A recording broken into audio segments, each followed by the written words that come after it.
Setelah kita mempelajari akar dan batang, sekarang kita akan mempelajari tentang daun. Daun merupakan organ tumbuhan yang paling istimewa, karena di sanalah tempat melakukan proses fotosintesis. Nah, bagaimana struktur dari daun sehingga dia mampu melakukan fotosintesis? Silahkan simak video berikut.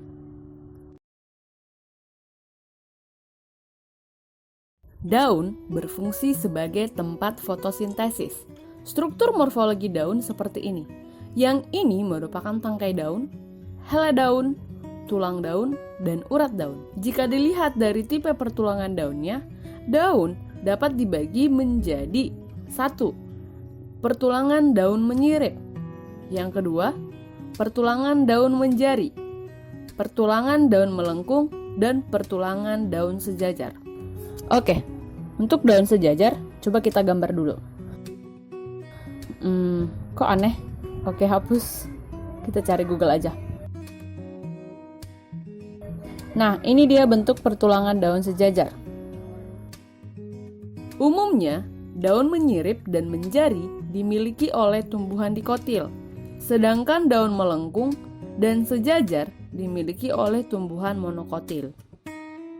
Untuk anatomi daun, jika daun kita potong secara melintang, kemudian kita lihat di bawah mikroskop, bentuknya akan tampak seperti ini. Nah, bagian yang ini merupakan epidermis atas. Seperti yang sudah berkali-kali saya jelaskan, epi artinya luar, sedangkan dermis itu kulit atau lapisan. Jadi, epidermis merupakan lapisan luar yang berfungsi sebagai pelindung. Nah, pada bagian ini merupakan epidermis atas, di mana bagian ini langsung terpapar matahari. Kemudian yang ini adalah jaringan palisade, di mana di dalam palisade terdapat kloroplas. Di dalam kloroplas inilah terdapat klorofil. Dari penjelasan ini, kita pasti dengan mudah menebak fungsi dari jaringan palisade, yaitu tempat fotosintesis berlangsung. Nah, kita lanjut. Bagian yang ini merupakan jaringan spons, atau seringkali juga disebut dengan jaringan bunga karang. Kenapa dikatakan jaringan spons? Karena pada bagian ini, jika kita perhatikan, terdapat rongga-rongga yang cukup lebar dan banyak.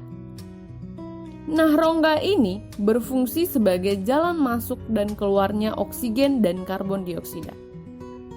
Selain itu, pada jaringan spons juga terdapat kloroplas.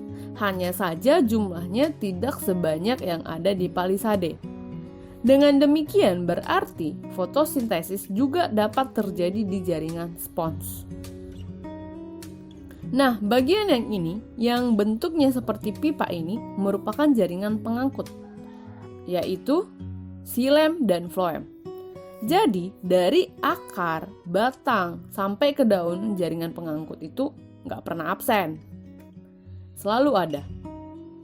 Selanjutnya, bagian bawah ini adalah epidermis bawah. Berfungsi sebagai pelindung. Nah, di sini jika kita perhatikan, terdapat seperti lubang. Nah, yang ini itu adalah stomata. Di mana stomata itu merupakan tempat keluarnya oksigen dan masuknya karbon dioksida. Selain itu, stomata juga berfungsi dalam transpirasi atau penguapan, di mana transpirasi merupakan proses keluarnya air dari daun. Pada epidermis atas tidak terdapat stomata. Ada yang tahu kenapa? Iya, epidermis atas lebih dominan terkena matahari, menyebabkan epidermis atas lebih besar kemungkinan terjadinya transpirasi.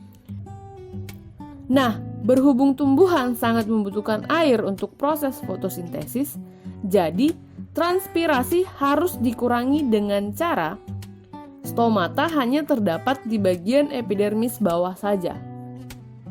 Selain itu, cara tumbuhan mengurangi penguapan dengan adanya kutikula di bagian paling luar setelah epidermis atas. Kutikula tersusun dari zat lilin, sehingga air tidak bisa keluar karena selnya yang sangat rapat. Nah, itu dia penjelasan struktur morfologi dan anatomi daun. Semoga kalian dapat memahaminya dengan baik.